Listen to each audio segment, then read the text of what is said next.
Well, here I am again, and I was going to talk about the Beatles Revolver because what the heck, why not? Um, and yeah, I'm not going to be on here long, but since I saw, it's something I've been thinking about for a while. That the Beatles had a quick rise to fame from, let's say that their fame really started in England and Europe in 1963 after Brian Epstein signed them on and they recorded their first albums and singles with EMI and Abbey Road. Um, and so, quick rise to fame, quick rise to their abilities as songwriters. You could say that not one thing that they wrote wasn't a masterpiece. But they definitely did evolve as musicians and in the context of rock music, and album making, and guitars and uh, invention of sound, like their own distinct sound. I would say that Revolver, the album, was everything. It was their peak of being the Beatles and their ability to write, like their artistry, their writing, their musicianship, everything else was at its peak with Revolver. And so I just got a text from my daughter. Kind of having a rough day today. Life. So bear with me. A little bit of stress today. Um, so, and you can see it too. I look stressed. I don't mean to be, but anyway. Um, Revolver was their peak, and I think that everything that came after that was just as good, different, but just as good, but not better. If you listen to Revolver, it was the Help album was getting there. Um, Rubber Soul was getting there. Rubber Soul is a great album. It's one of my favorite albums. Oh, okay. Thanks, Jamie. I'm okay. I was really stressed about things. Thank you. I'm okay. Um, and so it was okay. So Revolver was like their peak. If you listen to Sergeant Pepper, it had elements of Revolver. So Sergeant Pepper came after. Obviously, they had a huge change. They were see LSD had been. You can't blame LSD because they already had it in right before Help. So Help was really when you started to hear when John wrote the song Help, and a lot of the guitar and George got into the sitar, which kind of was a happy accident. He went to India on his own and he started to learn how to play sitar. The Indian influence, Eastern Indian influence in the movie was kind of based off a James Bond theme, I feel, but the Beatles took it on as their identity. It really became part of their identity. You could say like the pot identity, and they went from pep pills to pot and you could hear it. And but the LSD was there because you can't blame LSD. Now, was there a counterculture that was all around them, around Sergeant Pepper? Yes. I'd say Revolver probably was heavily influenced by LSD, almost more than Sergeant Pepper, to be honest. But the reason why Sergeant Pepper came about was just because the world too had changed. They had an evolution, as were everyone else. Yes, were the forerunners of that evolution. Yes, but I would say that if you listen to Sergeant Pepper, you can really pick out a lot of the sound that they had in Revolver. Um, in fact, the song Sergeant Pepper's Lonely Hearts Club Band, the guitar in that was very Revolver-ish, which is very cutting, sort of edgy. I would say high quality of lyrics and guitar and vocals, writing, everything was cutting edge. Even concepts, and this was not on the album, it was a single, I believe it was a single, was Rain, and Paperback Writer. Those are very cutting edge. Those were kind of like the go between Rubber Soul and Revolver with Rain and all that. But what happened with Sergeant Pepper was they just let themselves go and become another personality. Um, so to me, Sergeant Pepper was Revolver, but just as like a different band. It was yeah. Anyway, I just thought I would bring that up. Um, they had to change because after the Jesus Comet and Manila and the threats to their lives and the KKK and all these things happening, they had to have a break. And the break to have to get back to being the Beatles still was to become an Elias, which was Sergeant Pepper. And with that became just a lot of fun and them getting to be children again. And Lewis Carroll, which is very John like. But I will say, let me look at I have the album. I could go grab it. But even the cover by Klaus Vormann, who was a friend from Hamburg, um, very cutting edge, very. Um, I mean, if you look at 1966, that was a big year for them, I would say.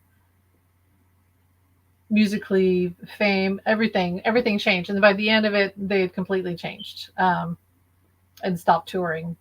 So let me look at Revolver album tracks. It really is one of my favorite albums. I keep wanting to say Gemini because I have a lot of Gemini, unfortunately, but that's why I'm a writer, I think. And it has a lot of that Gemini feel. And Paul's a Gemini. Okay, so let me see. Song list. Songs. Okay, Taxman. You start off with Taxman. And that was George, tongue in cheek, sort of, to the point, about how much the UK took in taxes from the earning. Like the Beatles were literally supporting the Parliament with the royal family with their fame, their records and products and movies. Eleanor Rigby, it had that feeling. It talked about death. It talked about death. It talked about the moroseness of where they grew up, the moroseness of life, of being lonely, and yeah, death. A lot of that feeling of that countercultural sundown feeling that we're all going to die one day. It was about a woman who nobody ever heard about until she died. It's really sad, right? I'm Only Sleeping. That was very sort of LSD, dropping out, tuning out. John. The guitars in that song are so, um, to me, there really was the cutting edge. I couldn't even go into all of it, could I? Love You Too by George. There's that Indian influence that already came out. See, to me, it's kind of how, like, when John went solo, his Plastic Ono band was the Imagine album before the Imagine album happened. And that's kind of how I feel about Revolver. It was Sergeant Pepper before Sergeant Pepper, and I know some people would argue with me, but I feel like it's true. Revolver was Sergeant Pepper without all the color. Let's put it that way. Revolver was Sergeant Pepper without all the color. That's what it was. And so nothing was better than that after Revolver, but it was just as good, but different. Like they were filling in the black and the lines with everything else they did until the end. Okay, let's see. It's interesting. John is severely traumatized by the bigger than Jesus controversy. Yet Paul's LSD admission was just as controversial. But George said he'd never seen Paul happier until that day, probably because he felt set free after that. I've always felt like when Paul did that, it took him a while, right? Because it's like your friends asking you to jump off a cliff into a pool of water, and you're like, I don't know, it's kind of scary, I could die. Like, am I going to come back and be Paul, or am I going to be somebody else? I'm sure he'd heard the stories of LSD, and but he did it for the band. I'm sure he was curious. Paul's Gemini. I'm sure he was extremely curious about what it would be like. He'd probably been around the scene. Um, and was curious, but he had to do it on his own. He did do it. He did it for the band. He did it for himself. And once he did it, he was like, whoa, this filled, this is all these colors and um, beautiful experience, because Paul was just as creative as John, um, and artistic as is, but maybe in a more rounder way, right? Maybe more of a more classical way. But he craved that experience too. And he also, Paul, being a Gemini, I feel, was very rebellious. In fact, a lot of the pictures I see of Paul now, where he's at people's weddings, right? And he's always kissing the girl, the bride, or he's doing something, and you could see it. Paul always had and still has a rock and roll rebel, bad boy in his eyes. And I think that is his, he gets by with that cherub look, the angelic Paul. But the truth is, he's a bad boy rock and roller. That's what Paul is. And so it makes sense that Paul would be happier that he got confronted and got to have his own story, that John wasn't hogging the drama. Paul finally get to have his own drama. And if you watch the rooftop concert, it's not John that counters the cops and says, "Yeah, bring it on," because he'd just been arrested for hash. Paul's the one who's like, "Yeah, the cops." Paul's the one who created the whole thing. He's like, "Let's do it somewhere we're not supposed to," and then the cops show up and we get kicked off, and it happened. So Paul is the rebel if you think about it. I know John was very rebellious, but Paul really was the one who was the bad boy rock and roller on purpose and enjoyed it. I think John did it on accident half the time. So yeah, I think you're right. That Paul did enjoy that. And what was it about George? George said he never seen. Yeah, I bet that's true. Okay, what else? What are the other songs? And like, I can't be on here long. Let me see. Beatle Brunch. I'm on the Beatle Brunch website just to find lyrics and our track list. Love You Too, Here, There, and Everywhere, which is a beautiful song. Now that's more like the Beatles for Sale era. It could be a leftover from that era, but it's a beautiful song. Here, there, and everywhere. The vocals are so good. And the echo to She's Leaving Home. Yellow Submarine, that's very Sergeant Pepperish. That led into Sergeant Pepper, that imagery, playfulness, childishness. Um, she said, that's very LSD John, asking questions of the universe. And this trippy thing happened to me. This really trippy thing happened to me. Good Day Sunshine, beautiful. I love that song. It's a great song, great vocals by Paul. And your bird can sing, more John LSD, and he's asking questions. He's been reading the Book of the Dead and probably the I Ching and all these things, and his mind is really out there. For No One, that's Paul again, his Eleanor Rigby era, classical.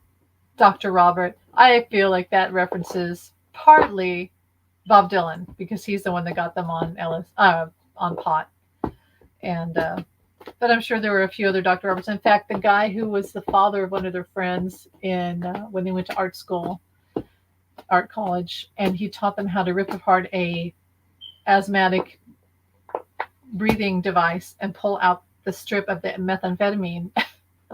So that could be Dr. Robert.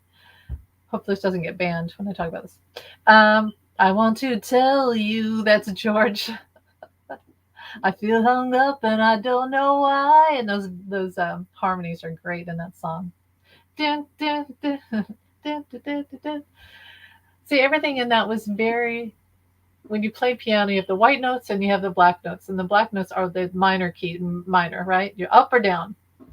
And these are, I would say that Revolver was a lot of the black, a lot of the A minor. I keep getting A minor songs in A minor. They could have called it that. See, in between the countercultural, made you think notes, and harder, not so soft, not so pretty. Got to Get You Into My Life. That's a great song. Got to get you into my life. Horns. See, that led to the horns in Sergeant Pepper because they didn't have a lot of horns, a lot of brass in their music before Revolver. And then Tomorrow Never Knows, which is the trippy LSD song by John, of course. He really was just quoting, wasn't it the Book of the Dead? He was asking questions of the universe, and that was right before he had his big change, which you may have noticed that John softened. After he stood against the universe, and he asked questions, and it answered. And he delved through all the questions. Who am I? What's going on here? What is life? What are we supposed to do? And what did these horrible things happen to me? And why am I alive? And you've got Strawberry Fields Forever, which was a song that was pure him, his soul, like his whole being of John Lennon. Anyway, that's how I feel about Revolver. Their best album, lyrics, artistry, the guitar work, stretching boundaries. And Sgt. Pepper was known as their masterpiece, and it was. But I feel like Revolver was actually set the groundwork for that and was a better album in so many ways. It was more unified too because Sergeant Pepper was a lot of songs by Paul. Um, anyway, I guess I will leave it. That's all I have to say about that. Hope you guys have fun. I'll try to do updates for the debate. I don't know. It's going to be fine. But crazy things in the universe. That's for sure. So thanks for watching. Have a great day. Bye.